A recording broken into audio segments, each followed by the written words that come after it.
Mario. I know him, you know him, the most recognizable name in video games. I mean, they don't just give anyone their own dance. To the Mario, swing your arms from side to side. You gotta earn it. Like many people, I played Mario games growing up. I played the new Super Mario Bros. Games on Wii and DS, played a ton of Mario Kart from 8 Deluxe all the way back to DS, and enjoyed Mario Party. Those ones don't count. I played Mario 3D Land on the 3DS back when it came out in 2011, and at the time it was one of my favorites. I pretty much just played Nintendo games at this time, so anytime a new Mario game came out, that was my instant game of the year. But it's been a while since the game came out, and since I also refound my old 3DS, I decided to rebuy the game and some other 3DS games that I wanted to play and check them out. This game good?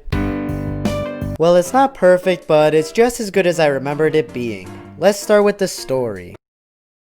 Now go save her. The start of each world gives neat photos of the hijinks Peach is dealing with while you're trying to save her, and I like the visual storytelling. Mario games don't really have stories. Hey, don't blame me, Miyamoto said as well. But the photos in the beginning of the worlds are a good motivator to continue the adventure. But how is the gameplay?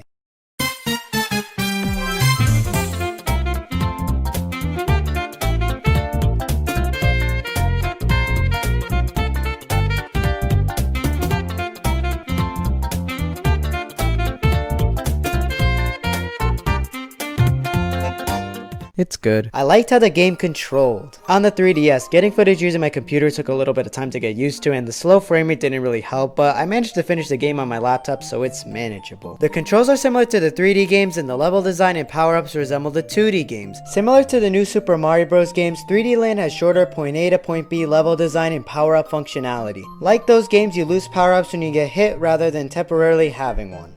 The shorter length of the levels complements the 3DS well. It's fun to play through a bunch of levels in one sitting until I get reminded of how long I played. I don't want to take a break, you take a break. The standard collectible this time is in the form of star coins. You need to collect a certain amount to access some levels or to progress to the boss. Some of these are cleverly hidden and others are just asking you to grab them. I mean, like, come on, what's this? You could also find extra lives hidden around, but these are given pretty frequently, so you never really feel like you're gonna run out of lives. Speaking of lives, I enjoy the different level themes throughout 3D Land. They don't really have the same theming every new Super Mario Bros. Game has or the grander worlds that the 3D games have. I like that for this game as the levels are aesthetically different except a few here and there. And even there. My favorites of the bunch were the clock level as it reminded me of 64 and the retro ones where the ground was shaped to be 8-bit Mario characters. And don't get me wrong, overall I do prefer the sandbox Mario levels as those are more memorable to me, but I also enjoyed 3D Land and even 3D Worlds level design. 3D Land feels a little easy, but after beating the main game, the difficulty ramps up. This is done by both the introduction of Cosmic Mario and the timed levels. Cosmic Mario follows you throughout the level, copying your every move and will hurt you if you touch him. This adds challenges. You can't stay idle or backtrack if you don't want to be small. The time levels are challenging because you start with a very limited time and need to collect more timers as you progress through the level, which makes for a decent challenge. And I haven't even unlocked the very last level, which like most newer Mario games is really hard. In this aspect, it kind of reminds me of the Kirby games where the main game is usually easy, but afterwards it gets harder. I don't mind this as it makes the games more accessible to everybody, and it lets me finish the game on my computer without wanting to smash the screen. Although I did come close in some cases, but that's on me using keyboard controls for a 3D platform with precise jumps. The bosses are...